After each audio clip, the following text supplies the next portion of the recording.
Benjamin Castle are Americans. Watching the footy. Liam Ryan saying, kick it my way, I want to jump over the pack, and here he comes! Ryan! This is Buddy Franklin! This is the greatest showman! Got the handball off to Myers. Myers looking for the lead of Stengel. Gee, they're good. Gee, they're sharp. Razzle dazzle Rioli. Oh, who else? McDonald! From inside the centre square. Boys kick the goal. Boys kick the goal. From inside the centre.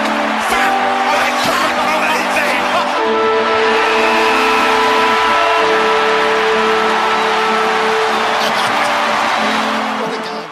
Good time of day, everyone.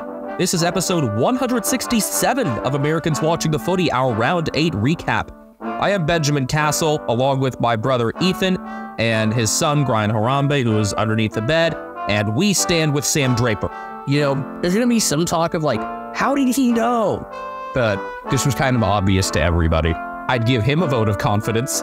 I call that. So you asked me yesterday, after the game between the Hawks and Bulldogs, if Tom Brown would make a beverage-related post, and you asked, should it be a firing or extension? And I said, vote of confidence. The new Tom Brown is one of my favorite Twitter accounts now. So many people fall for that. Wait, is this a different Tom Brown? Remember Tom Brown left Footy Media? As it was just like a guy who took the handle. Oh, yeah. Ethan, did you just forget that it's not actually Tom Brown? Yeah. See, so many people fall for it, says Gullible on the ceiling. Is it safe to say that rivalry round was largely underwhelming? I don't think it was largely underwhelming.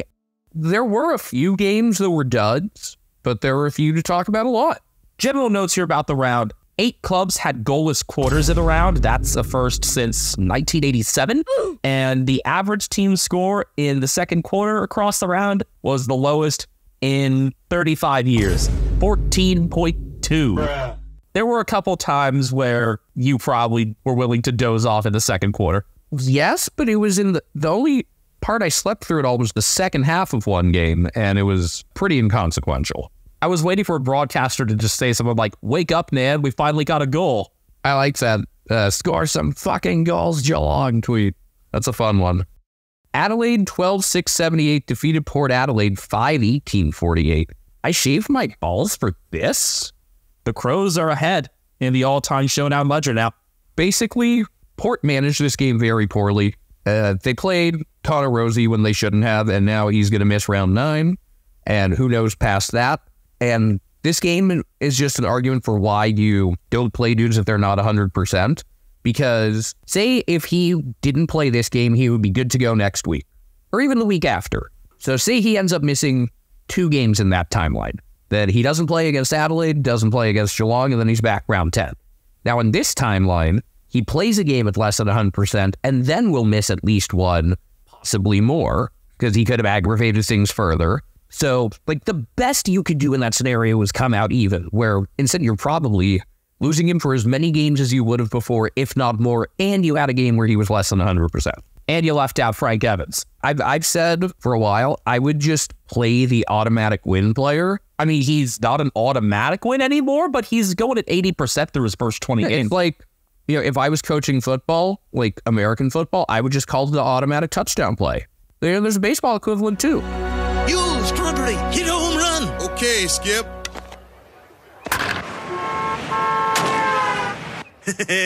I told him to do that. They really missed O'Lear. There were some major defensive breakdowns, especially in the first quarter, where the Crows kicked 5 straight. You needed more out of Asava Radigalea, who I think is a good supporting defender, but was not able to take on that role as a number 1 defender. And we already knew the same about Brandon Zerk-Thatcher. Well, he's just too small. He's too small, and it's too easy for bigger targets to be his dad. And, you know, I've been complimentary of how Zerk-Thatcher has played this year. He's just, you know, he got miscast in this game. Nobody really stepped up in that. I mean, there's no like for like there to replace O'Lear, so we knew it would be an issue. I just don't think we realized just how problematic it would be, and that the midfielders didn't do a great job getting back in defense to support that cast as well. Probably just needed Asava to step up more is probably what would have been the solution, and he just didn't play that well. Bright spots report, Zach Butters, another solid game, and Lockie Jones. That's 2 straight good games in a row after I thought he was candidate to get dropped. So there's that, but also they kicked 5-18. There were moments where it looked like they had chances to get back in it late in the third and early in the fourth, and they just didn't. And then the Crows pulled away. I was wanted this game to be so much more interesting, just for obvious reasons. I'm glad, of course, that we had this standalone showdown. Crowd showed up for it, over 52,000 there, the largest crowd at the Adelaide Oval for any game since 2017. And what they saw was just a full oval Crows domination, and that included on the defensive side. Mark Keane beat Charlie Dixon for the second showdown in a row. And remember how last week I was really talking up Josh Worrell? Hello again. 2 votes in the showdown medal for him. No coaches' votes. I mean, I get that those things tend to be midfield heavy, but Yeah, that's why. this is why we're doing our own thing. Yes, America's ground low. Don't get me wrong, I like the pick of Jake Saligo. Saligo was Adelaide's best midfielder, but not every award has to go to the best midfielder on the winning team. You know, I'm just looking at this as straight up, who's the best individual player? Who did the most to help their team? And Worrell was just the roving, tall defender that they needed when I thought he was brilliant. while Keane had the job on Dixon, Worrell did that job on Todd Marshall and just whoever else the ball was going near at all. He reads ball movement extremely well. And even with Nick Murray to be coming back soon and with Jordan Butts present, I want the Crows to really start having him as the centerpiece of their back six and really have him engineer their movement. Just kind of build everything around him on the tall side, along with obviously Max Michelini on the short side. I think Nick Negropontis called Max Michelini the best player in the league that nobody talks about. He has been quietly really solid lately, and it's been nice to watch him grow into that role. Some positives in terms of forward play. Well, the Crows figured out their mix of things overall. Rankin and Michelli doing their things. Darcy Fogarty kicking 2 and being stronger at ground level with some handball receives, working through contests well, and a full field impact from Taylor Walker, who didn't have to take over the game on the tall side. You know, he did have a slower start to the year. He isn't going to be top 3 in the Coleman this year, we think. I just thought Walker's presence was still valuable in this game, even if he wasn't getting goals. Every team will still put their number 1 on him.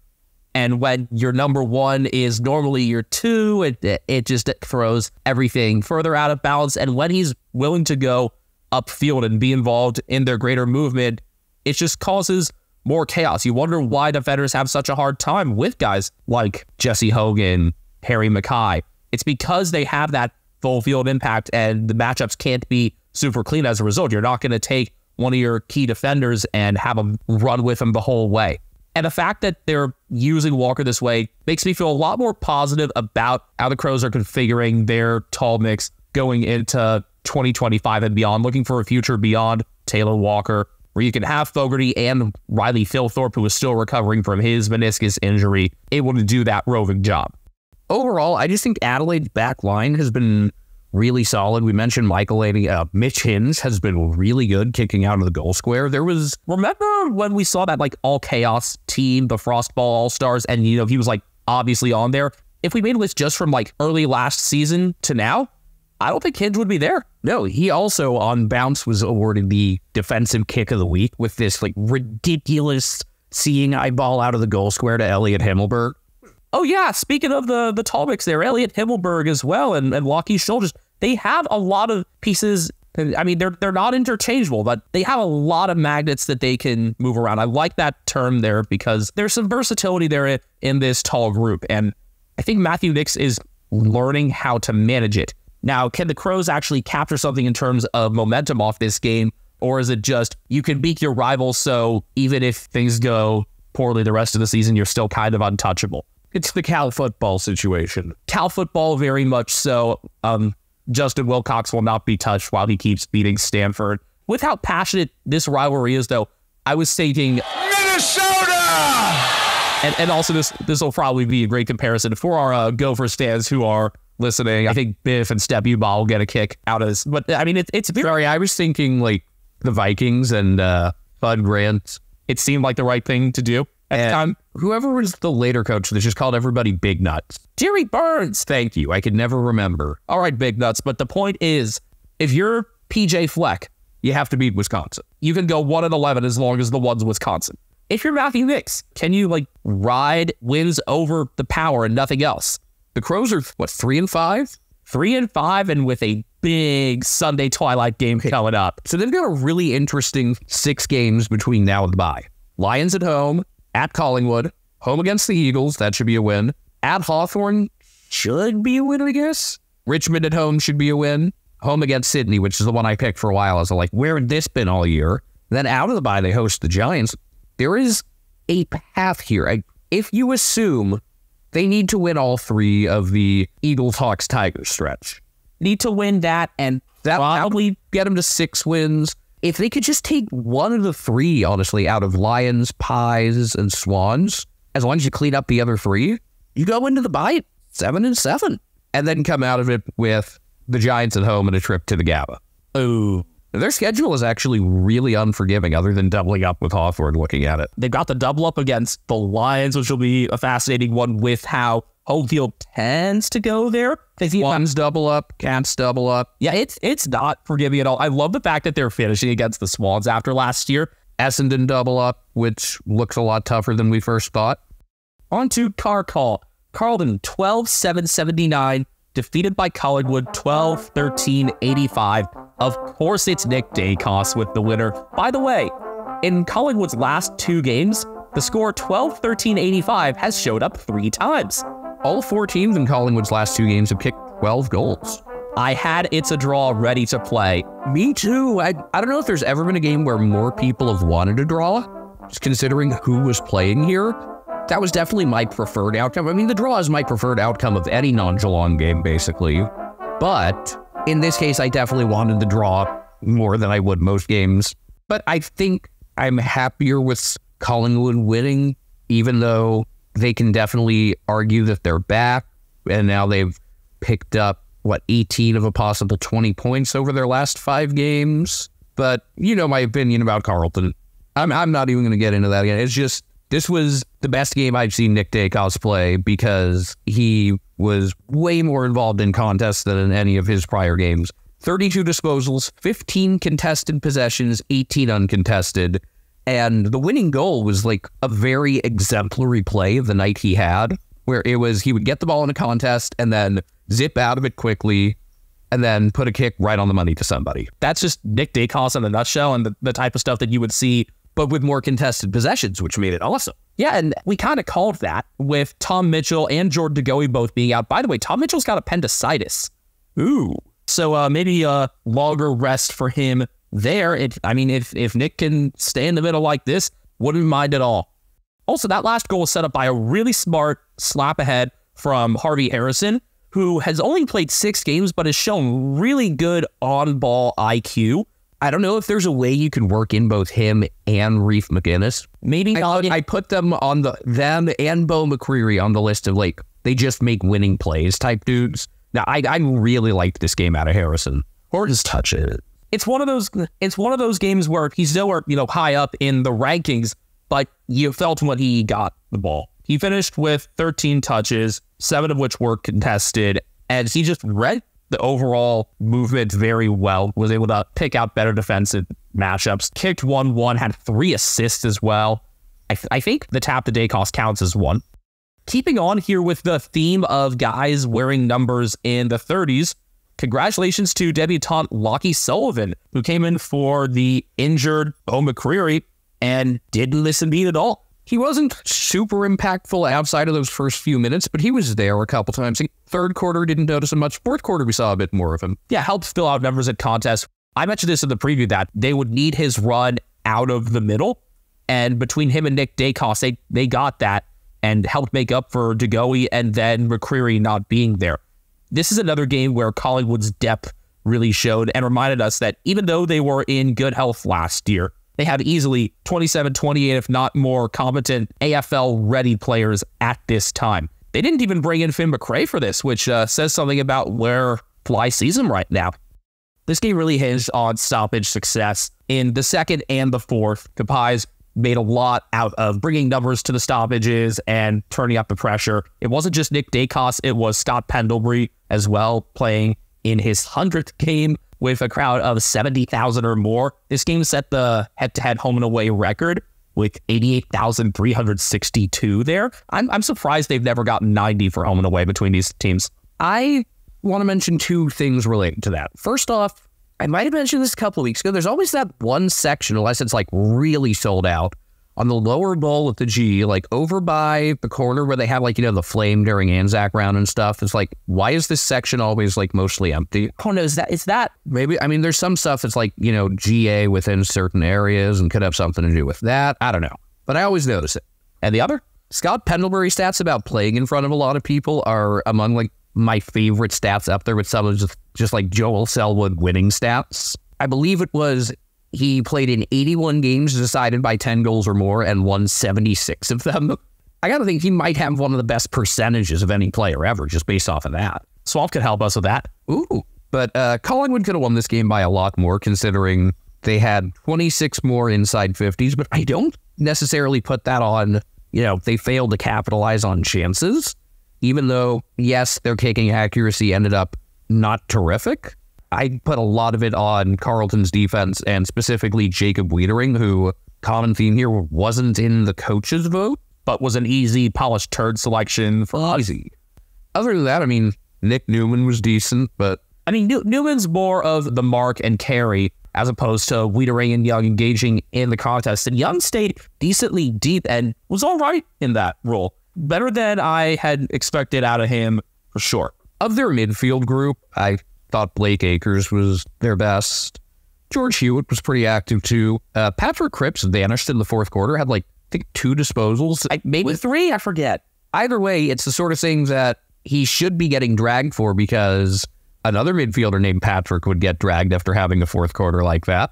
I think he was getting decently dragged by fans of other Big Four teams, but not by the media. And I don't have anything against Patrick Cripps. It's just like there shouldn't be a double standard here. Come on.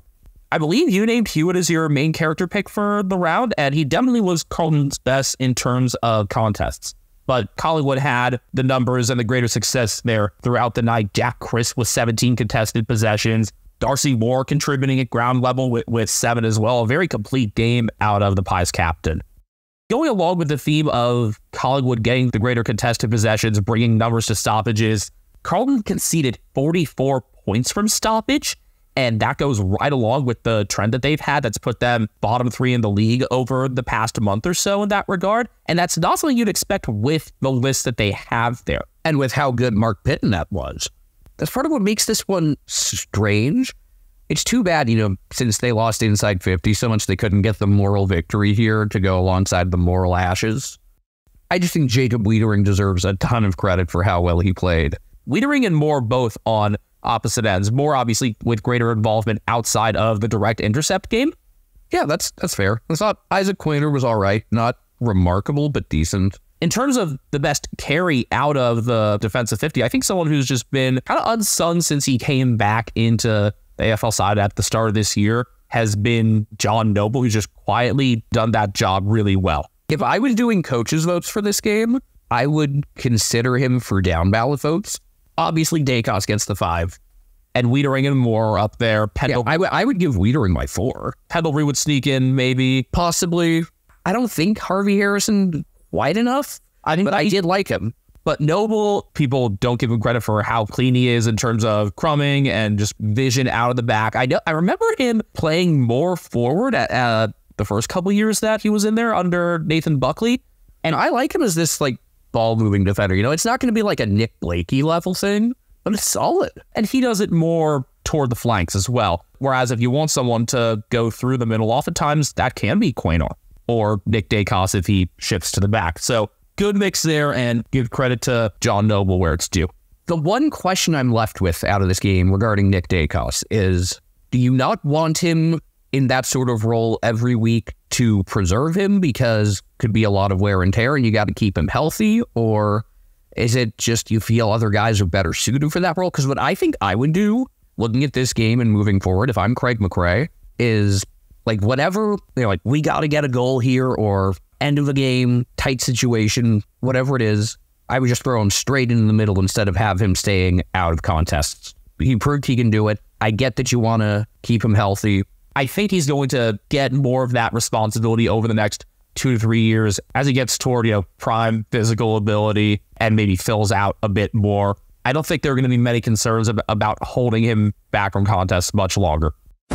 By the way, I just realized we forgot to talk about something from Showdown. Shit, I was going to talk about it, and then when I'm on the list of, things that went right for Port. The horny one. The horny one. Here he is again, the horny one. It's funny. I heard that in real time, and it didn't register with me. And then I looked on Twitter a couple minutes later, and people were losing their shit over it. And then it really hit. You heard that, you'd think BT would be doing a radio call, because as exuberant as he is on TV, the zaniness really shows on the radio. Obviously, you think of the 2016 Grand Final call in our intro for obvious reasons. I know he's not the best broadcaster, but there's something really endearing about him.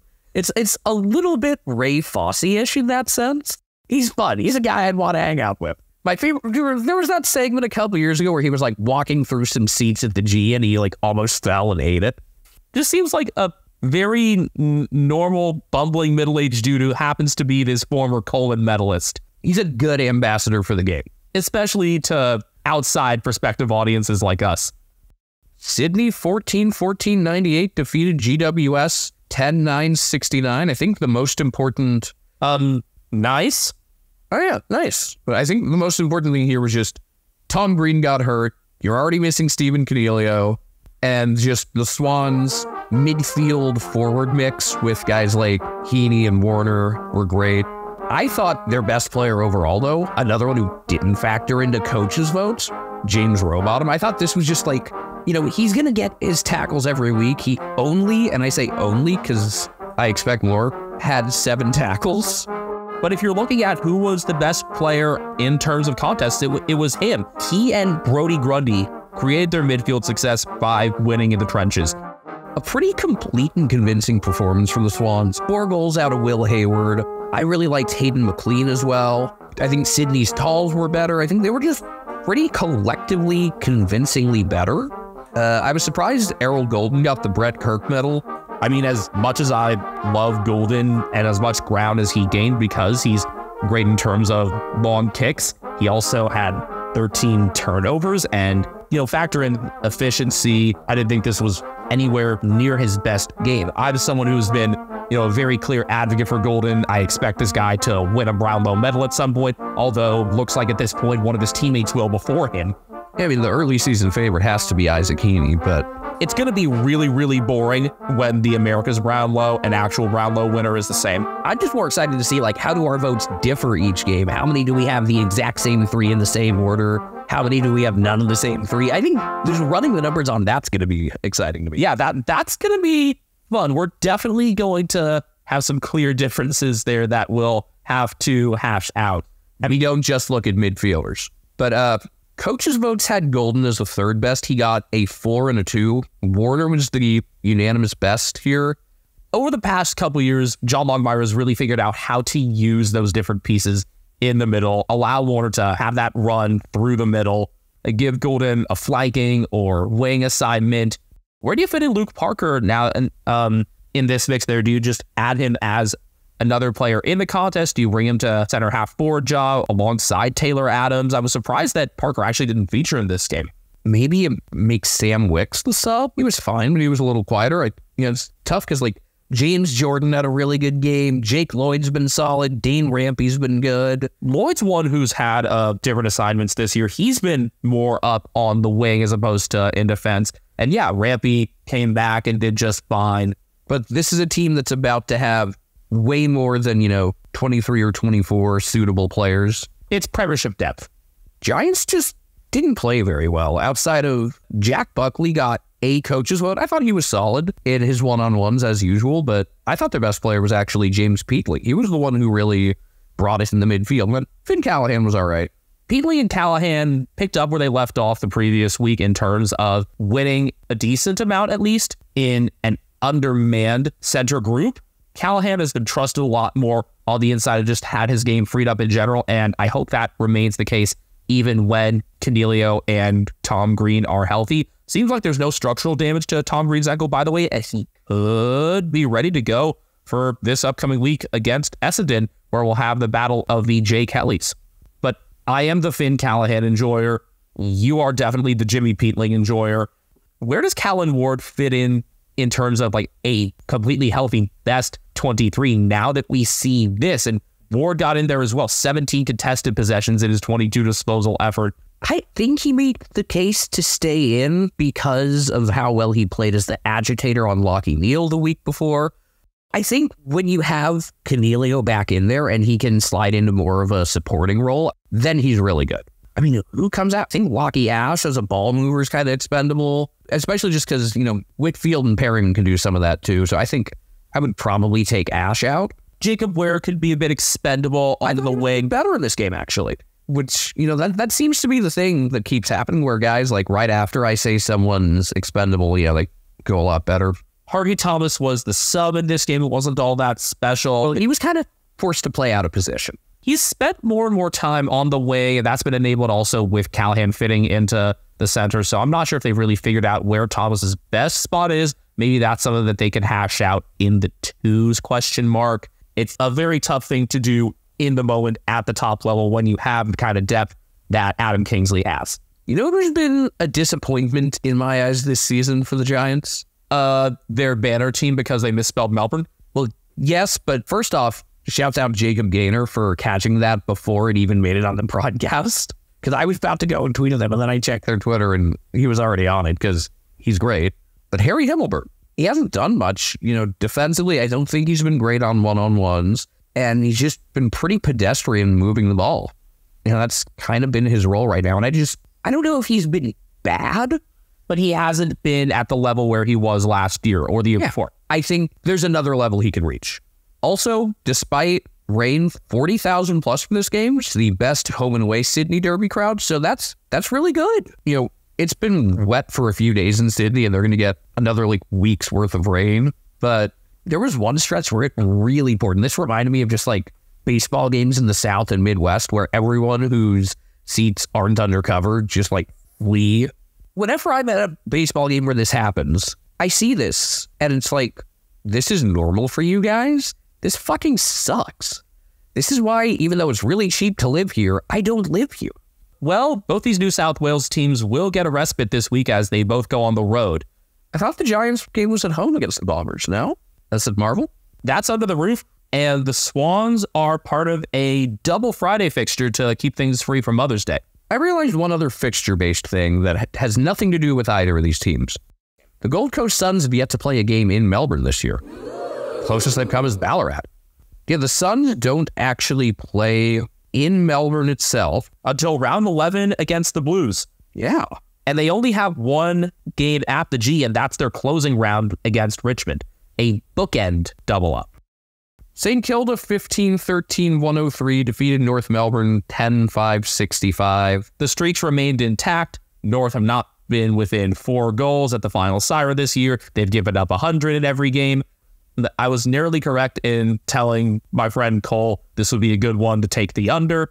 I dozed off through the second half of this, and I don't regret it, though I do regret not being awake for the Saints getting to 100, because that was really the only intrigue to me was, will they get to 100? Because they hadn't yet, and North has allowed everyone to get to 100. Well, it happened, and it happened with a little under 3 minutes to go.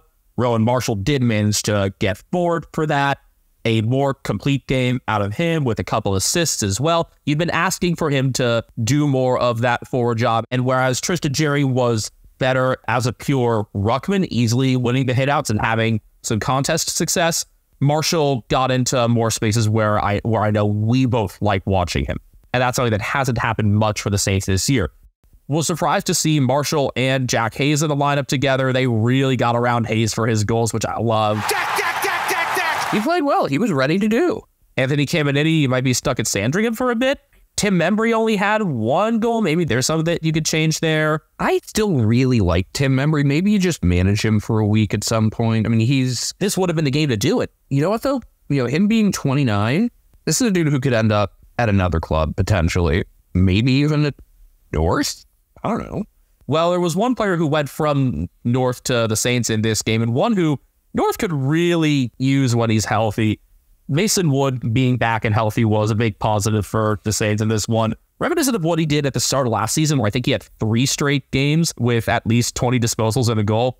He got to those numbers in this game along with 10 marks. Fills out the middle, really 60% of the ground for him. This was also the return for Jimmy Webster, who got into it with a lot of people. Just a bit of banter. And also had a damn functional game in defense. He did have one really bad turnover that I don't have anything against Jimmy Webster himself, but There was catharsis. this needed to happen where he basically gave a goal right to Tom Powell. You know, North had 3 of the first 4 goals. Saints got the first and then North got the next 3 because they've been a decent first quarter team and then it all just kind of fell apart. Reminds me a little bit of Hawthorne from a couple of years ago. A little bit. Maybe that's just the mark of a young team. But my thing with the Jimmy Webster stuff was, again, like, he handled the whole thing properly, but it was like his family that were being shitheads. So as I've said, I am glad that he had that moment. It was his sister, right? And his brother. It's like, Jackson Mahomes? yes, is that what Rick Mahomes himself seems fine. His wife, awful. His brother, even worse. I feel like Brittany Mahomes has been much less of a problem the past couple of years, but maybe that's just because of how poor Jackson's reputation is. I don't know, but screw them both. Brilliant player, excellent in the communities in Kansas and Missouri. I wish you the best, and I hope that you can somehow turn those people around, but looks like... Or just run away from them. Yeah, that Go Aaron Rodgers mode and just don't talk to them ever again. Go Bears. Or Kim Mulkey. Kim Mulkey's had a lot of people she's just completely cut off. Yeah, there really isn't much else to talk about with this game, is there? I mean, Jack Sinclair, I know you liked him, and Sinclair and Darcy Wilson were clearly battling for the top 2 votes of this game. First 3-goal game for Darcy Wilson, 3-2 from 21, 11 contested possessions and 8 marks. Had he not already gotten the Rising Star nomination, he'd be a clear winner for this round. Sinclair ended up with a game-high 33 disposals, 9 marks, 8 clearances, 7 tackles, gained 642 meters. I expected him to have more of a role actually at halfback at this game and doing more in the defensive 50. And instead, he was just allowed to continue to rove because Webster and Dougal Howard, who I put under the pump a bit, really answered my questions. And when it comes to North, they eated up the contest a lot more in the second half. That was something that Alistair Clarkson really wanted. They had pressure over 220 through a decent part of the fourth quarter. But this is a team that needs a lot of help all over the ground, especially with the defensive injuries. You know it's going to continue to be a struggle for them. I like that Tom Powell had a bit more complete of a game. George Wardlaw should have never been taken out of the middle. Harry Sheasel got a tiny bit more of that time, but not really. I like George Wardlaw. You know, it's so hard to evaluate anyone's talent on this team because of what surrounds them. If you could stand out enough that people are praising you at this young of an age and on this shit of a team, if you're clearly an A-tier player, at least for your age, and you showed through on a team like this, that says a lot. He plays really hard, is super physical, never afraid to get dirty. I hope he gives some like Oscar Allen type quotes about, you know, like, I'd do anything for this club, but also I wouldn't mind if he either enjoyed surfing or if he aspires to have a small family farm.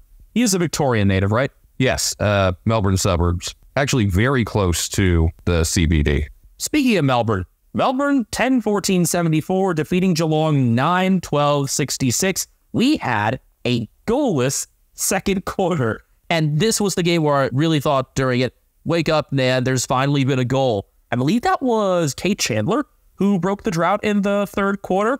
Yes. The fourth quarter of this game was actually really exciting. I am obviously never happy about a loss, but I'd rather it happen against these guys than a lot of other teams because A, most of their fans are too busy skiing to notice. B, the fans that do notice aren't dicks.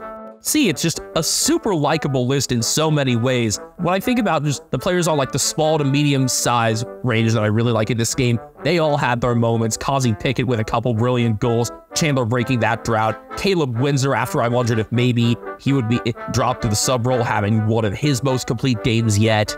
I chalked this game up to a few different things. You had a first half, especially a second quarter, where Geelong just played into Melbourne's hands and tried just bombing it deep like they did throughout 2021, and that didn't work. Then you had just some of Melbourne's stars stepped up and made plays. Max Gawn blasting one from beyond 50, Kazi with a couple impressive moves, and then guys who haven't played very well stepping up. Like last year, it was like, Jack Lukosius terrible for 2 games, then he kicks 5 on us. Jake Riccardi was terrible until we faced him last year, and then he kind of hasn't looked back. This time it was Harrison Petty. He had 9 marks, only 13 disposals and 1 goal, but 8 contested possessions, and was good enough that he got an interview from the 7 crew right after the game. He was one of the first guys they interviewed, which I think says something. It was just like every single touch he had came at a key moment, and it was like, really? We're letting this balding guy do this to us? I never really noticed his hair loss before this. I hadn't either, but that was frustrating, and so was just some of the Cats stars didn't have very good games. The one who was most visible was Jeremy Cameron, couple of really bad misses. Tom Hawkins, goalless again, but he won't be dropped because the Cats are playing at home, and he's going to, I think, tie a record for games played there. The club record for games played altogether. So I'd imagine they manage him the week after at Darwin. I would manage Toohey this week. Not that Zach Toohey was bad, but he was just kind of there. Also, Tom Stewart was just kind of there. But the one who was, I thought, the worst player in this game, and unfortunately one of the worst for this round, was Jack Henry. There were multiple times where a forward would lead and he would just kind of stand there and watch. Jake Kolajashny did that a few times too, but ended up being just kind of a net zero, whereas Henry was definitely a net minus. Kolajashny was definitely at times Harrison Petty and Jacob Van Rooyen's plaything. I noticed that, especially leading up to a couple goals, but that's also a size issue. Yeah, I guess. Henry's losses were the most visible, and it obviously showed in the game sealer where you've got maybe the clubhouse leader for the goal of the year right now with that epic roller from Bailey Fritsch. But yeah, Jack Henry, he first had a kind of poor kick to try to get it into the middle that led to the turnover. Then he lets Fritsch, who's not the biggest dude and doesn't really have, that's the guy that Jack Henry should be able to beat size-wise, let Fritsch get possession on him, and then, it was an impressive goal, but Henry could have done a lot to prevent it in the first place, is my point. But I'm not looking at this game as a complete loss. I think this is honestly like the best kind of loss, where it's against a quality team that you don't really mind losing to, but you also learn a lot and get a lot out of the younger group or the depth pieces. Because I noticed this as well. Brad Close stayed in form, and I was worried that he was maybe falling off a little bit after having been goalless for the first time. Tom Atkins back into the 22 and fitting right into that contested ball role that we love so much. When the Cats did have their better passages, Jack Bowes was decently involved. I know he's not the fastest, but he tends to time his disposals well, which is how you have to make up for it. It's tough for him to keep up with a Petrarca or Oliver just off of speed. That was an issue, but, without Patrick Dangerfield, you're going to be a little slower. Unfortunately, I think the combination of no Dangerfield and managing both Brandon Parfit and Mark O'Connor in the same week, I think that added up to a slower midfield altogether. But this was a game where you saw sequences of this is what it looks like when it's working, when, it's like a lot of short kicks and handballs and getting guys forward, and sequences where it was just playing into Melbourne's hands and just bombing it long. Whereas the Demons themselves, they kept up with their more positive strategies. They were good on looking for those shorter options, maybe in the 15 to 30 meter range leading up to goals, and they kept front position on a lot of those contests. That's something from which Geelong can learn a lot. Unless you've got an obvious one-on-one advantage, you really don't need to bomb it long. And when you're sending waves of guys forward, like what happened in good sequences with not just Close, but Tyson Stengel, then things work. But I think what I'm going to remember most about this game is that Jai Clark absolutely balled the fuck out in the fourth quarter. It's a shame that didn't happen in a win, but to see him do that, a guy who's gotten some comparisons to Joel Selwood, to go out and this was his 8th game. It's his 2nd loss. Finally got his first goal, though. He got his first goal. It's only the 4th full game he's played. He's been subbed out once, subbed in 3 times. I thought this was easily the most complete game he's played, and for him to get better as the game went on, even with only 67% time on ground, I'm so encouraged about what the future holds for him. He's, if this shoulder injury to Tanner Bruhn ends up significant, then it's going to be even more necessary for him to step up. It's going to be an interesting stretch because it's a couple of 6-day turnarounds with Port at home on a Friday and then the Thursday up at Gold Coast. As of now, without any further injury knowledge, my prediction for changes, Conway in for Stanley, although maybe we save that for Jared Witz. I think you go Conway against Jordan Sweden. I'd keep him in for Witz, just body type-wise. Stanley's too wiry for that. And then O'Connor back in, Parfit back in, and if Broom's out injured, I would also guess Tui managed. But we'll see. I think those three are definite ins. Yeah, I would give Conway the next 2 games. Stanley, he didn't get completely thrown around like he did in that 2021 prelim, but he got outplayed. And Mark Blitzobs, he was all right. It was just, he was good in the middle quarters, and that was about all. The elements of last year's team that showed up were, Tom Atkins just tackling everyone to compensate for some other shortcomings from other guys. And like I said, opponents that you don't expect to beat you having big games. But yeah, good game from Tom Atkins. Jai Clark was good.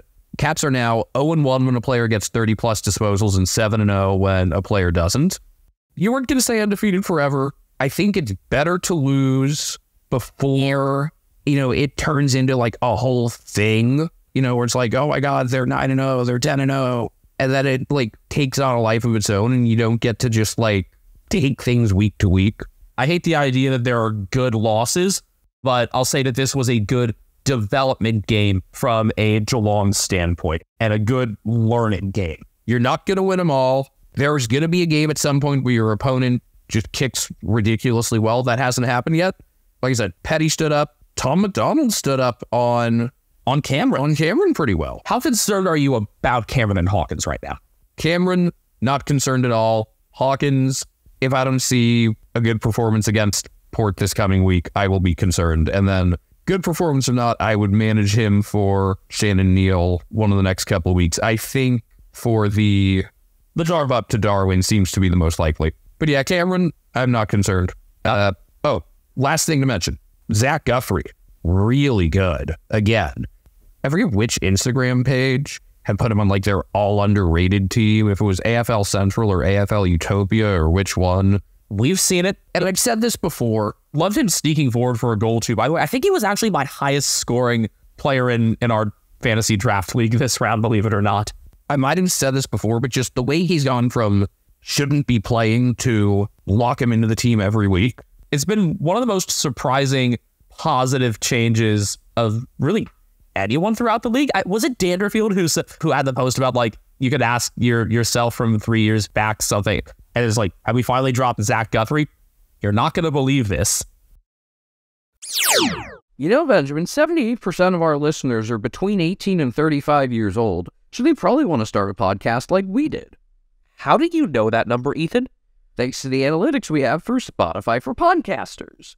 Formerly known as Anchor, sorry Frio fans, Spotify for Podcasters has tools that allow you to record and edit your podcast from your phone or your computer. No fancy software needed. It's so easy you can edit it while drunk. And Spotify for Podcasters doesn't just allow you to upload to Spotify, you can also distribute your podcast on platforms like Apple, Stitcher, and more, just like we do. Best of all, it's completely free. Not only is it free, you can even make money from listener support or ad revenue. Hint, hint. Download the Spotify for Podcasters app or go to podcasters.spotify.com to get started today. Welcome back to episode 167 of Americans Watching the Footy, recapping round 8 of the 2024 home and away season. I'm your host, Ethan Castle. Find me on Twitter at Castle Media. Find his son on Instagram, a cat named Brian. I'm Benjamin Castle. You can find me individually on Twitter at BenjaminHK01. You can find us collectively on a whole bunch of platforms at Americans Footy. Before we resume going through the games chronologically, a couple things to mention. Brody Majacek will miss 2 to 3 weeks with a hamstring injury. That occurred in the third quarter, so more and more injuries piling up for Collingwood. They'll still be fine for next week, barring some absolute catastrophe, even though it's the Eagles at Marvel. The other big news on the positive front is the Black Swan is back, and it looks fabulous. So the Sydney Swans have partnered with UN artist Richard Campbell for their new Marngrook jumper, and it took me a minute to realize they actually inverted the red and the white, and it looks pretty nice. We're going to be going through our rankings for those jumpers once we see those all on the oval, but the return of the Black Swan is very, very welcome. Blue did not work on their jumpers. No, and it was asymmetrical, and yeah, this is better. This is what it should be. I mean, their jumper design is asymmetrical by default. Yes, but not like in that sense. Let's pick things up with the latest game on Saturday night. West Coast 11-5-71, defeated by Essendon 11-11-77. This is another irritating loss, but irritating for good reasons relative to where the Eagles have been, of course. Still waiting to hear on the status of Noah Long after he went down with a knee injury in the third quarter. Seems like it's hope for the best, expect the worst. The Eagles had a lot of struggles in defense, selling out, showing their hand in defense too early, and they couldn't regroup off of their far too frequent turnovers. They stayed in the game because of good scoring efficiency in the third quarter, and that completely vanished in the fourth in terms of converting off inside 50s. Whereas, even though they had maybe a more complete second half than the first, Essendon's experience ended up shining through. Zach Merritt was better this week than he was last in terms of playing the midfield, as well as just some excellent goal kicking as well. Nick Martin had one of his most functional games in the defensive half. And I think overall, Essendon made the right moves at the right times. Yeah, I also really liked Archie Perkins in his return. I've always said that Perkins completes that midfield and half forward group. And this is a game where you can really see why that is, especially in terms of his kicking ability. I think the rest of the footy world is learning to really appreciate him along with Sam Durham this year. Durham's the obvious one, of course. I never thought he would be this great inside player like he is. But with how they've held their structure with Xavier Dersma doing so much on the outside, it's allowed Durham to get into the guts and take some of the heat off Merritt and Parrish and allow them to roam more freely. So I think getting Dersma was just kind of the first domino in the chain.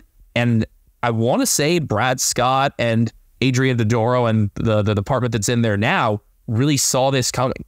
I did not watch this game live other than a bit of the fourth quarter, but my takeaways after reviewing it a bit more closely, I enjoyed this game out of Nick Martin because he impacted things in different areas. He kind of did a little Nick Blakey stuff, and I think that's something that he's pretty good at and should try to do more of. I'll be saying that about another player as well. Not in this game, but I just thought this was way better than, 44 disposals with a bunch of kickouts.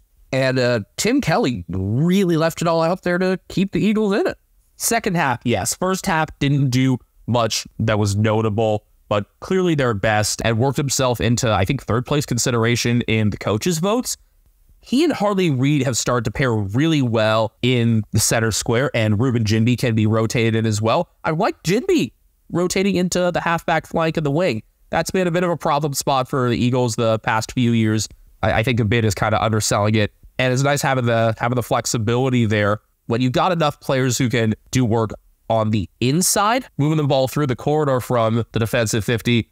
But if you could have Jinby be next to the chain a lot, taking from guys like Brady Hoff, I think that's a great way to get him more involved. Remember, you're still waiting on Elijah Hewitt to potentially return, which could happen after the bye. So that center of the ground is going to get even more crowded. So I'm liking this evolution from Jinby. It also comes at the same time as a bounce-back game from Campbell Chesser, who I was surprised to see stay in.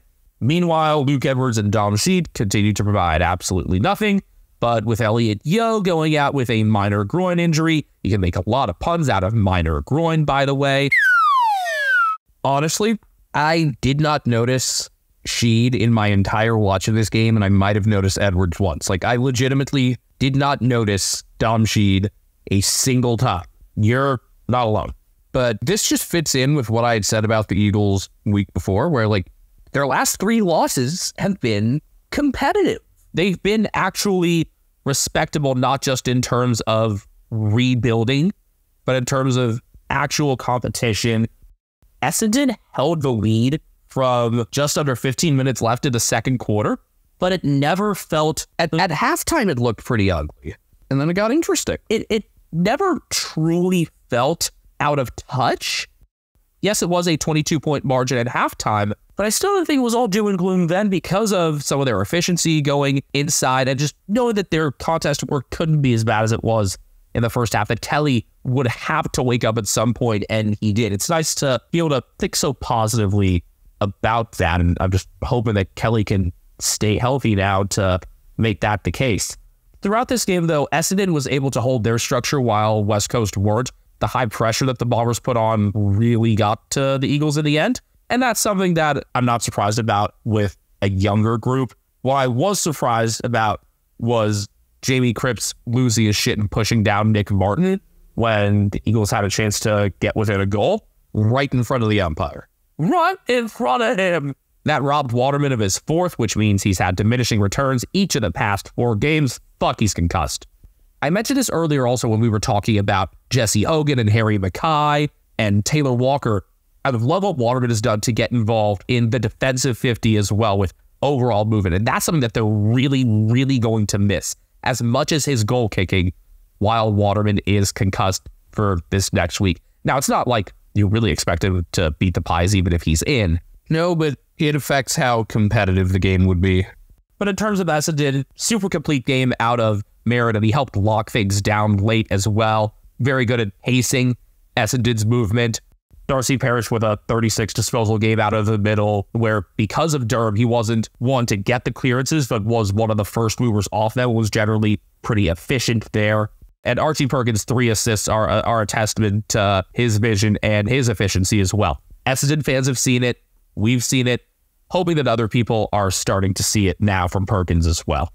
Oh, and congratulations to Todd Goldstein on his 10,000th hit out. They made no big deal of this whatsoever. But Pendlebury's 10,000th disposal, on the other hand, like Goldstein getting to, the all-time hit out lead was noted. This was not, at all. Where's my ruck round? Where's my ruck round? I also observed that, what did I say a week ago when the Eagles are are winning? It's because they've got a bunch of contributors in this game who outside of the normal crew really contributed. I mean, I guess it was a bounce back game for Bailey Williams. Yes, definitely. Jack Williams kicking 3-1, his first multi-goal game period. Definitely a project tall great that he found some touch, and I would hope that they continue to back him in. It's going to be tough to match up against those Collinwood Rucks this next week, but I would rather throw Jack Williams in there than Harry Barnett with ease. But yeah, a thinner group of contributors in this game. And I didn't mention the reason why Jamie Cripps' brain fart was so aggravating was that he had a very sound first 3 quarters with a number of clearances and playing well off the center square. There were a lot of Essendon fans, especially just around the actual cheer squad behind the goal, which, we talked about. They've been very popular in the West. They've got a great Western player that I don't know how he slipped away from both the Eagles and Doggers. Yeah, Nick Martin was, I think, a supplemental pickup. But yeah, fun environment, good game, close to 52,000 there, and another win for Uganda's team. Are Essendon good, Ethan? Once again, I truly don't know. I would still answer with, are Essendon good? Will we even be able to tell when they face an undermanned Giants under the roof? I don't think we'll know until they play on a rainy Wednesday night at Stoke. On to Sunday. Richmond 6-13-49, defeated by 15-13-103. Good win for 15-13-103. Oh yeah, it was Frio. That's how little I was moved by this game. There have been a lot of games over the years just let's get this over with. This was one of them, and the only interesting thing in the end was Frio kicking 7 goals to actually crack 100 right at the end, thanks to some ill discipline on the part of a bunch of Tigers. A number of fines were levied from that final scrub. I think it was Ben Miller throwing down Jai Amos that caused it. If Richmond plays out west, the WA natives will lift. Shea Bolton, Liam Baker, etc. Here, the G, they just fell flat. Richmond are in 17th at the end of the round for the first time ever. They've never finished in 18th.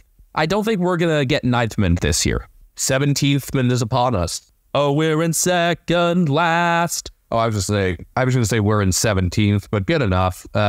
Positives for Richmond.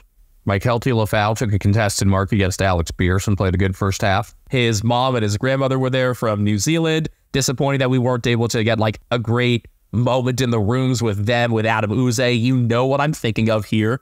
Alex Davies' grandpa. Yes, Alex Davies and his Japanese grandfather. And Daniel Rioli had a pretty good second half, and Nick Bostone was fine. Daniel, my official opinion on him is try to get him on as many like lizard runs as possible. You've got enough players there who can play the flank that it's time to use Daniel more on the inside. I like that. Rio, I didn't even think were that great or special. I just thought, if you ask me like what percentile game this was for Rio, I'd probably put it, I don't know, in the 70s. I was actually going to say like something around 71st. I mean, the numbers will be inflated just because they got the ball easily a lot. Hayden Young and Caleb Sarong combined extremely well in the midfield. I'm still impressed by just how smoothly Young has transitioned into a midfielder over the past few years. Really smooth by hand. I'd say perhaps more so than Sarong at this point, because Sarong likes doing the dirty work and Young isn't in like as grimy of the contests, I'd say. And then Luke Ryan engineered a lot of play out of the back. He got ridiculous numbers. What was it? 39 and 15 marks. I mean, largely uncontested. It wasn't like he was orchestrating a ton of activity out the back, but he had a handful of intercept marks. He had, 5 of them? I didn't think... When you talk about Frio playing at their best, like it's like Luke Ryan is connected by a string to a whole network of strings. Yes. I mean, you could clearly see that when Frio were able to play uncontested like they did in this game. The best Luke Ryan game, I think, the Brisbane game from round 1, which I think Sarong was also elite that day. I thought Sarong was very good in this game. Hayden Young got involved in the middle and got a couple goals. I enjoyed the way Josh Tracy continued marking. I thought Matthew Johnson really bounced back nicely. And both Brandon Walker and Josh Draper had better games. Guys that I thought were candidates to get dropped were much better. And yes, not against a great opponent, but they responded in the areas they needed to. You can still use games against lesser opponents as springboards to get back into form. That was what I was hoping for Luke Pedler last week before he got hurt against North. And he had started off that game well, too. I don't think you can really evaluate all that much from Frio out of this game just because of how easy a time it ended up being. We'll be able to tell you a lot more after this Friday when they've got the Swans in town.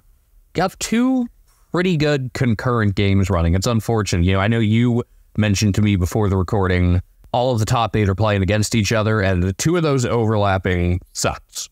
Although the game I'm most excited for in this round doesn't involve any team in the 8.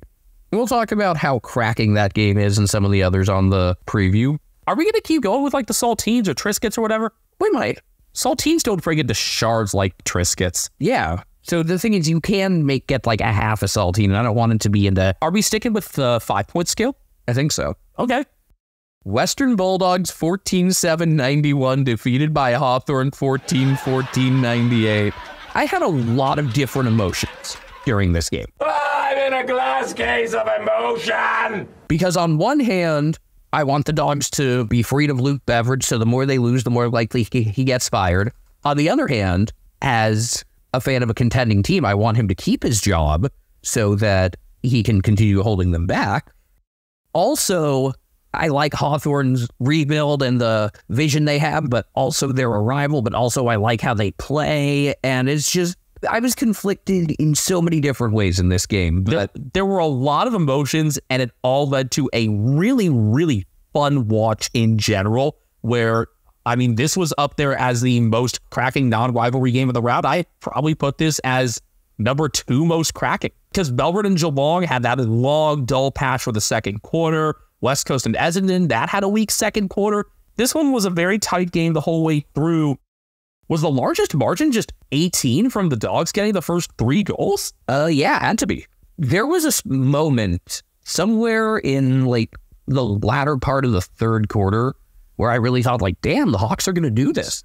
And I think that kind of came in conjunction with James Sicily going forward, and I got to give him a lot of credit. As easy as it is to hate him as a rival, and as much as Dogs fans did exactly that, and Hawthorne just responded by cheering super loudly for him, which I love.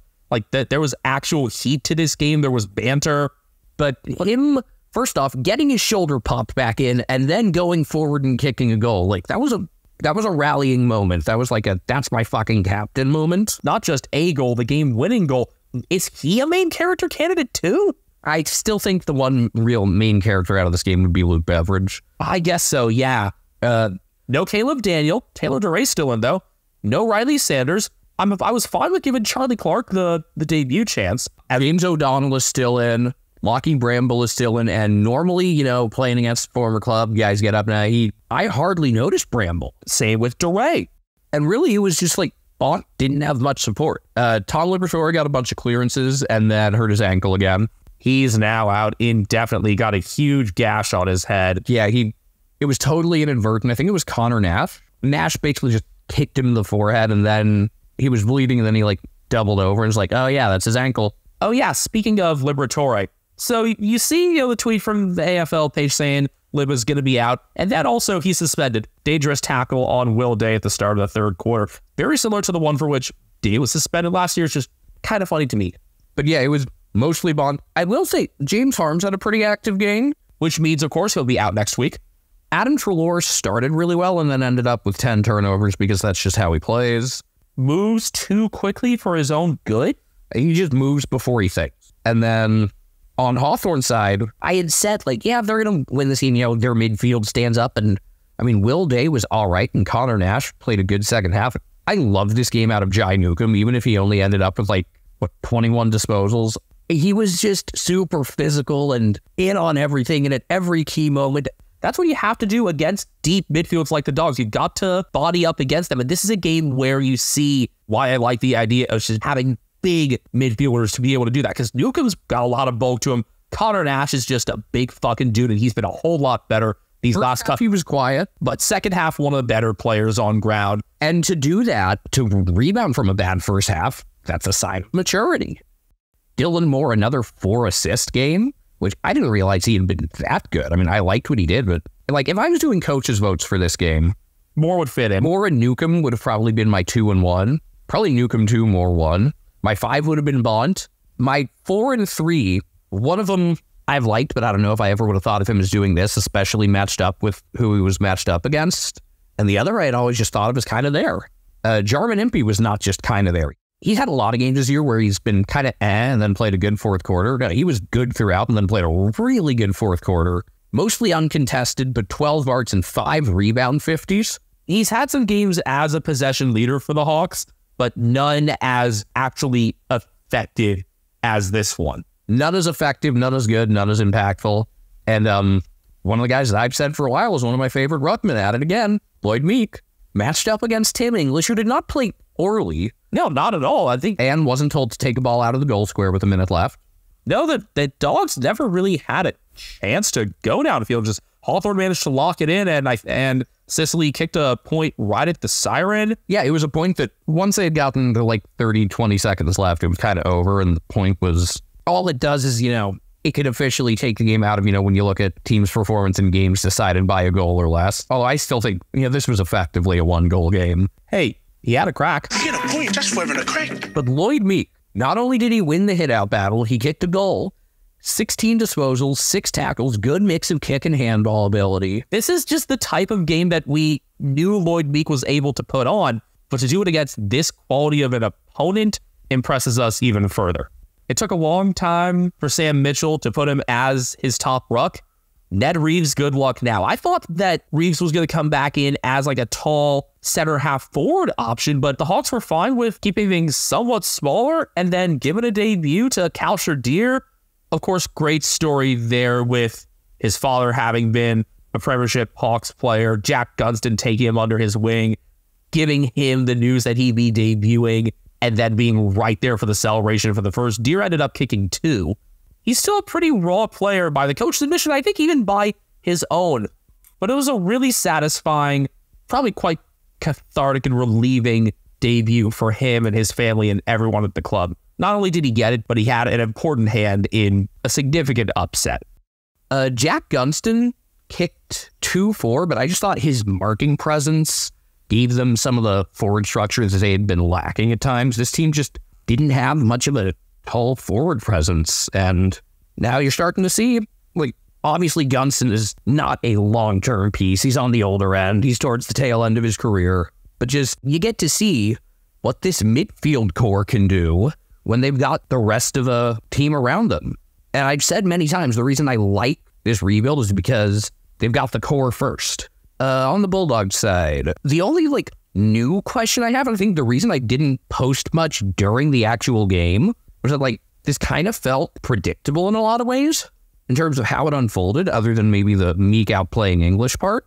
What the fuck is Sam Darcy's role? Does Sam Darcy even know? Do Luke Beveridge's staff know is the easy question to answer. They don't, because he's just thrown between 50s pretty much at will, almost like how Aaron Naughton was last year. And look, Darcy's raw talent is undeniable, but is he at the right instant? But he doesn't seem to be at the right place with the right coaching staff to actually cultivate that, because we've seen what he can do as another forward option. It's so frustrating. He's got a lot of talent. I don't think he was playing in exactly the right spots. When Jamari Ugle-Hagan was quiet, Darcy didn't really step up. He wasn't involved in much of their actual movement chains. Yeah, quieter game from Jamara. Both Jamara and Sam Darcy, I was begging for both of them to come off the ground. Get them on the wings. Tall, marking wings are underrated. Most of this game flowed through the inside for the Bulldogs, and they just needed to open up the oval more. That's also the reason why when they got inside 50, they were more predictable. It was easy to see how they were going in, and so it was easier for Hawthorn to jump on things quickly. And when you see that Hawthorn were more than 15% more efficient disposing of the ball inside 50, it all checks out. Bulldogs plus 20 in turnovers. There's something to say here in terms of predictability. It's a fascinating mix where their movement was predictable despite the lack of predictability or just sound judgment in general in terms of who was actually playing for them. But the club president has backed in Luke Beveridge. We got ourselves our vote of confidence. This was a really entertaining watch, but for the wrong reasons for a lot of it. It's more just that I don't have a ton to say about it because not much here changed any of my perceptions. So I guess Brisbane 10-19-79 defeated Gold Coast 6-9-45. Is this another I shaved my balls for this to end the round? No, because even though the Suns never made it interesting, the Lions were naturally interesting is what. Yes, and there was in a lot of games, broadcasters will try to hype up oh, they're still in this, they kick a goal to cut it from 42-36 late in the third, and they try to hype it up like it's the start of a big comeback. The thing is, that totally could have happened here, and it would have been legitimate because the Lions played most of this game with a two-man bench, and of the 20 players they had, one of them played a full game earlier in the day. So this is the sort of thing that it's a shame this game wasn't available on American TV. So Brandon Starcevich hurt his calf in warm-ups, very late in warm-ups. It was right before the opening bounce that they announced that this change was being made and that Logan Morris was being brought in. And at first, it wasn't clear if he was going to be the sub or if Harry Sharp was, because initially Harry Sharp was going to be the sub. Harry! And it ended up being Morris as the sub, except here's the thing. Morris played a full game earlier in the day in the VFL. How do you not keep someone back just in case of this exact scenario? How long does it? Most teams do. Did this not occur to them? I found out, I get that matchup-wise Darcy Fort wouldn't have made much sense, but he had only played a half. And he's an accurate set shot somewhat. I love the Logan Morris starter pack that the Lions posted. Yes, and the whole story was amazing. So he didn't have his boots. He had to borrow Will Ashcroft's, which were a size too small. He'd eaten McDonald's and some soup. His parents were there. I thought he was just being thrust into this and his parents weren't there, but his family was there. They were there, I think, just because they were there. But no, it's not just that Morris had Maccas between games. He had a barbecue Angus meal, 6 nuggets on the side, and a frappe between games. Massive order, plus there was soup in there. You just played 4 quarters of footy, you gotta eat. Yes, it's just adding that to the mix of, oh yeah, you're making your AFL debut on from the time he was told he was debuting to the opening bounce was maybe 5 minutes. They showed him still warming up in the rooms as the game started. Shades of Declan Mountford, maybe? But he was the sub, so no big deal, right? All right, he's just the sub, no big deal. Oh shit, Lincoln McCarthy might have just torn his ACL. And then Darcy Gardner probably did too, and Noah Answorth got concussed because Jed Walter tried to hang over him. So the Lions were suddenly down to a two-man bench, with one of those being somebody who had already played a full game earlier in the day. And yet, they not only won, they won convincingly. They managed things incredibly well. There's got to be just so much praise here to all of Chris Fagan's staff and the trainers as well, just for making this possible, just from a practical sense. It helps if they absolutely kick the Suns' asses in the midfield. Matt Rowell held to like 16 disposals. Josh Dunkley wrapped him up. Much better game for Lockie Neal. Hugh McCluggage was kind of wild at times, but pretty good. He was not very good at the start of the year, but I'm starting to appreciate how Hugh McCluggage is playing. I feel like we've got to talk about the third quarter here. Firstly, did we ever mention that there wasn't a single goal in the second quarter of the Geelong-Melbourne game? Yeah, we did. Did we mention that that hadn't happened since like 2022 between Carlton and Essendon? Not sure if we mentioned that part, but the fact that the Lions scored no goals and 9 behinds hadn't happened since 2019. Incidentally, it was against them when Port managed that. Technically, on the scoreboard, they had lost the quarter 13-9, but they won the quarter. They controlled the pace of play and the entries throughout the quarter, and they just couldn't finish. They went into half with a 40-point lead, and it was just like, all right, they're going to try to jump on us. We're running out of gas. That's kind of inevitable with basically a 1.5-man bench. So let's, just try to hold down the fort. And they didn't necessarily park the bus, but I just thought like everything went according to plan. By the way, they did hold down the fort. They didn't make him the late end. Honestly, I was more disappointed in the Suns' performance than any other team this round, because like the Giants, you can chalk it up to losing all their best midfielders. You can plan for known outs. You can't plan for losing Tom Green in the second quarter. The Suns didn't have any injury concerns in this game. They just were neutralized in the center. Raul wasn't able to shake off Dunkley until he started paying more attention to Lockie Neal, which should have been done from the beginning and wasn't, so strategically not the most sound game for the Suns. I look at how Port played back in the opening game of this round. Yeah, they played well enough in the midfield and just were bad in both 50s. Where were the Suns good? I mean, Ben King kicked 3 goals. I guess that he's our polished turd. Noah Anderson ended up with a nice looking game on the stat sheet, but was far from the best in the midfield. Just complete that out. He was, at best, the 4th best midfielder behind Brisbane's big 3. I mean, defensively, I guess Mac Andrew was kind of decent. He did have a chase down tackle, and that rustled my jimmies in a very good way. That's all I got. This was just, it's different than the way they played against the Swans, because in that loss, it was like, there are some signs here. The negatives were very glaring. There was a lot more immaturity in that game than there was in this one, but this one, there was just nothing. I did not get anything out of this game for the Suns, and it's interesting. They're 4-4. Yes, they're 4-0 at home, but they also haven't beaten anyone in the top 8. In fact, the teams they have beaten are currently placed 17th, 16th, 15th, and 12th.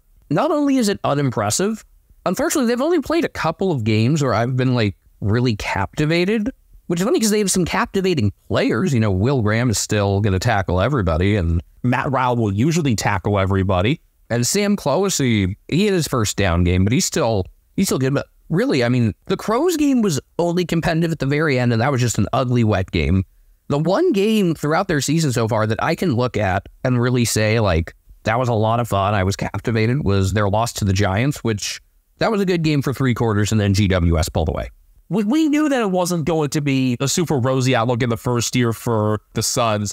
No, but maybe we didn't think it was going to be this harsh of an, I wouldn't even call it an adjustment period. I'm also not even ruling them out of finals because they have such a friendly schedule. But also, for all the captivating individuals they have, their games have not been very fun. Now, I hope their game against North this week is fun, and then I hope they roll over for the Cats, and then after that, I hope they play some compelling games. It's just, a team with this many interesting players needs to be in more interesting games. My takeaways from this game about the Suns are extremely minimal. It's just me continuing to be fascinated by how the Lions managed pieces in this game. Like what I saw out of some of the longer kicking for Bruce Reville on debut, wanted to make sure we mention him as well because the Lions suddenly had 2 players making debuts in this game. He's got great hair too. Even if he had it in like sort of long braid cornrow, I'm not sure how exactly to define it. Dude's got flow. Broadcasters talked about him and his whole story, and that was good. I always appreciate when broadcasters do the research. I've said this before, when we've had, broadcasters calling multiple games a week, a lot of times that doesn't happen. Yeah, they took their time and learned about this kid. And that was good. Coming from Papua and going through so many levels of Queensland footy to working all sorts of random side jobs to make ends meet. A Category B elevation this year to a debut is amazing in itself. Wagon Wheel is going to hit so fucking hard when he hits his first goal. Dane Zorko won the Marcus Ashcroft medal, even though almost all of his possessions were uncontested. Now, he did orient a lot of play going from the back half, but I think by the time he ended up, clearly with the stat padding, the game was well and away decided, and the reason it was decided was not because of him. It was because they shut down the Suns in the middle. It was Dunkley, Neal, and McCluggage. Take your pick ordering those three. I think Dunkley and Neal were clearly the better two of the three, but McCluggage was good. And then defensively, Harris Andrews, Ryan Lester. I really pointed out Harris Andrews' impact to you, and I think now you're really seeing it when you take a look at the stats. Double-digit intercept game pretty much never lies, and on the rare ventures that the Suns had outside of Ben King, Andrews was usually there to cut things off in the air. I thought Ryan Lester did a very good job, too.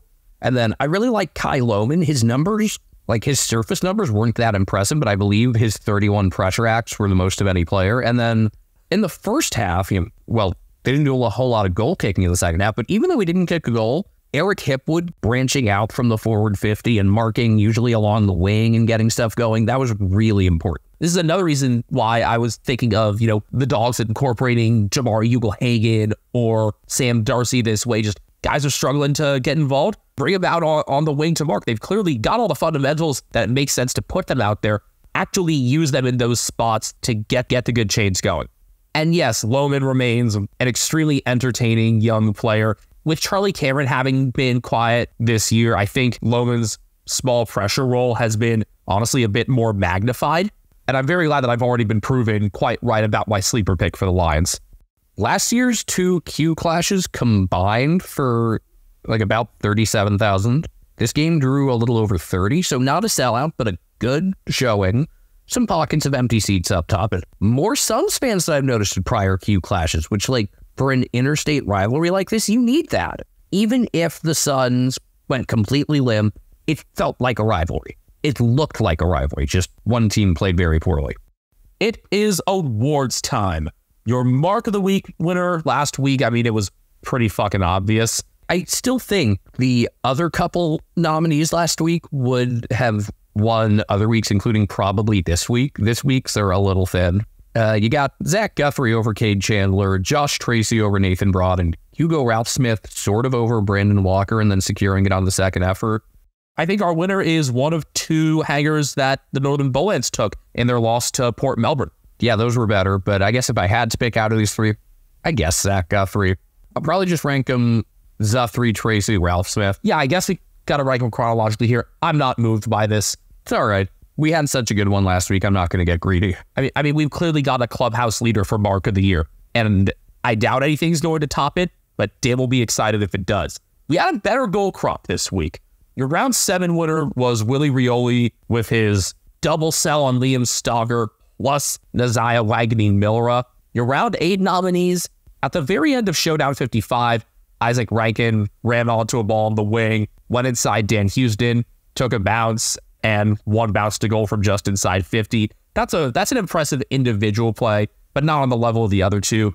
You had Tyson Stengel deking out Trent Rivers and Harrison Petty before finishing on the left as a right footer with an angle that absolutely should not work. That was one of those, especially weak side. The combination of the balls you got to have and the goal sense made that one really impressive. And it also was just a nice jolt in what had been a pretty dull stretch of game. But the other nominee, and should be the winner, is Bailey Fritsch beating Jack Henry to the ball deep in the right pocket and then kicking a really long, I wouldn't call it a dribbler or a bouncer because it just kind of rolled and spun the whole way there. Oh, it was a pure roller, and I think that's probably your clubhouse leader for goal of the year. It reminds me in a sense, especially with it being a right pocket pickup and goal to seal a game, it makes me think a lot of the Caleb Sarong 2021 goal of the year in that Western Derby.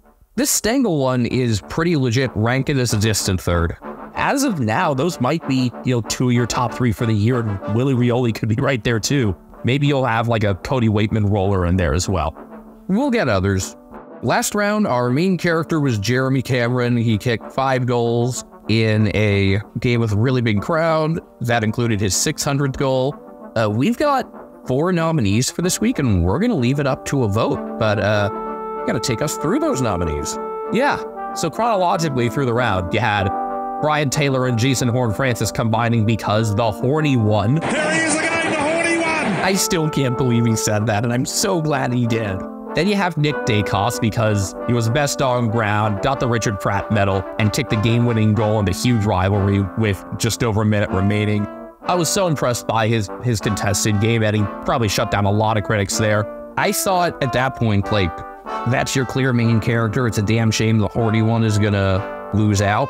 And then we got a couple more legit candidates. At this point, I would still consider Nick Dacos my pick, but at the same time, with the enigma that is the Western Bulldogs, the inner machinations of my mind are an enigma. Luke Beveridge has to get the nod for main character at some point. Plus, he got the vote of confidence. I think he might honestly be, to this point in the season, the main character. If he never wins main character for a single round, though, can he be the main character for a season? Yeah. And then finally, Logan Morse, because he played 2 full games, left his shoes at headquarters, kicked a goal with Will Ashcroft's boots, and his parents didn't even know he was playing. I mean, he didn't even know, but the fact that his parents were there too was just kind of the icing on a maroon, blue, and gold cake there. That's going to wrap up this episode. I do want to share something real quick from Mitch Cleary. Apparently, Adelaide reached out to Patrick Dangerfield's camp to ask about a return. The top comment on the Instagram post with 269 likes in 14 minutes, lol, from Max Holmes. Question for you. Who was the top-rated player of the entire round by champion data? Was it not Nick Dacos or Dane Zorko? Dacos was second. Zorko didn't even crack the top 20. The answer? By a pretty wide margin. Bond. And they still lost. Yeah, that's a case for the dogs there. Let's finish this quickly. I'm at BenjaminHK01 on Twitter. I'm at Twitter on Castle Media. I've said that before. I'm using it again. I don't care. There's Brian Harambe is on Instagram at @CatNameBrian and is ready to get out of my room. Yeah, and we're all together at Americans Footy on Twitter, YouTube, and Instagram, and we're done here. Brian, I know you want out. Let's go.